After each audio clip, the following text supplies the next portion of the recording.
Now, as you know that Russia and Ukraine is having a war. Now, you've heard a lot of stories, a lot of media on Russia's side. You hear a lot of stories from the Ukraine side, and there's so many people, so many medias to follow, to listen. Now, so today in this particular video, I have a friend who is a Ukraine guy, and this guy is on the streets doing his job and duty for Ukraine. Now, I hope that in this video, I'll be asking him very important key questions, but it doesn't represent any point of view or any political views. This is just a video asking about his views and from my point of view, what we want to know from him walking the ground. So I will be doing a Zoom interview with him, and I will be asking him questions, and you can find out answers that you've never heard before. Let's watch. Okay, so first of all, Taras, I hope you are safe. It seems that you're on the streets of the Ukraine. I think the audience would like to know who you are. What are you doing right now in your duty to defend Ukraine? Okay, my name is Taras Merkulov. I'm a volunteer in Lviv. I live here, I studied here, and my motherland is Dnipropetrovsk region. It's pretty close to the east where the war is right now. And I moved here to study. I finished my study, and now I'm living here, and I have my own business here. So I'm a cook. I'm cooking sushi. And for right now, I'm volunteering, helping people, and I work as a so-called Territoriальна оборона України.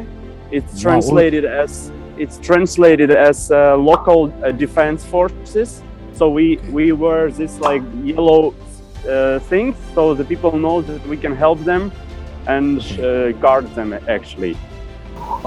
So you are having this yellow strap over there, and is there any different colors to it? No, only yellow. For our army forces and for people who like working with police, we wear this yellow bands. Yeah. So my main goal is to protect and defend and organize people so they can leave the country. Right now, that's why I'm here on railway station in Lviv. Oh, Behind me, you can see this is a building of a railway station, Lviv railway station. Okay, so people are leaving Kiev, leaving Ukraine. They're leaving all the cities that can be affected by the war or already affected by it. Okay. And from my understanding, a lot of people are leaving.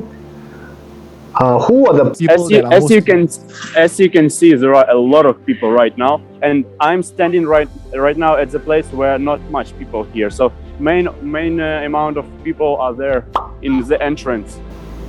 Okay. Whatever it is, you have to stay safe, and I think people put in their safety and trust in you. So, Taras, keep on going, staying strong. Okay. Now, Taras, I understand that you are also patrolling the streets, keeping an eye for the Ukraine people. So, can you tell me what are you doing on the streets and how is the patrolling done? So. Local government organized a groups of people and spreaded them all over the city. So since this is a very strategic place, railway station for Ukraine, because a lot of trains coming from Europe with humanitarian help. So they come with food, they come with clothes, they come with everything that people need. So we have to defend this place really, really hard because another groups patrol the streets of the city and so the places where the bad people can be. First of all, they are looking where the army forces located. That's the first thing, Ukrainian army forces. So they're trying to mark the area for their air force or for their rocket systems on the map or coordinates. And with help of them, they can hit more precisely. So they mark the streets, they mark the houses, they mark the walls with a special paint that can be seen at the night by UV vision. Okay. Yes. So So you guys will spot the mark and you will erase the mark away. Yes, we erase the mark, and under this mark, the paint is really like a glue. And It's UV. under this glue, they how to say it? I don't know. They place but- a small things that can navigate rockets. Oh, okay. Yes. Okay. So Okay. they can see on Google Maps, or I don't know what they use, that there is a point on the map. I'm sorry, my phone is shutting down. I'm sorry, I don't. Okay, good. So Taras, just now we were talking about you being the volunteer and walking down the streets. You've mentioned about the UV print and etc. And then after which, talking about removing the paint. Now, I want to ask you, at this video, it's the 8th day of the war. How has the attack been intensified, or how has the attack be from the day 1 until day 8 of today? Regarding the Russian forces, they started pretty hard. They bombed all the main cities that is close to their borders. They invaded the military, and they were trying to reach Kiev as fast as they can. Regarding the Ukraine spirit, is it strong since from the start, or has it been, amplified or enhanced during the war? I'm very amazed by the Ukraine spirit. Right now, the spirit is on a very high level. There were some small issues before the war, like people were thinking that the government is doing something not enough, that they don't make laws that are needed. However, as soon as the war started, the government showed that they were prepared as they had to. So everything is great for people and government right now. The popularity of government is around 90%. So most of the Ukrainians support government, support army, and doing everything they can to help other people, mainly women and children, and trying to make them leave the country. Yeah, I am very amazed. I saw a lot of small acts that the Ukraine people are doing. They are all walking. I saw in one video a group of Ukraine people walking to stop a Russian tank from penetrating or attacking. Exactly. Exactly.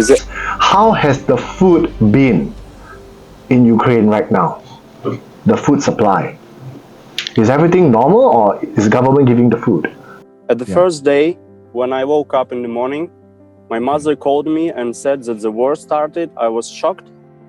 And first thing I had to do, it was like 6 o'clock in the morning.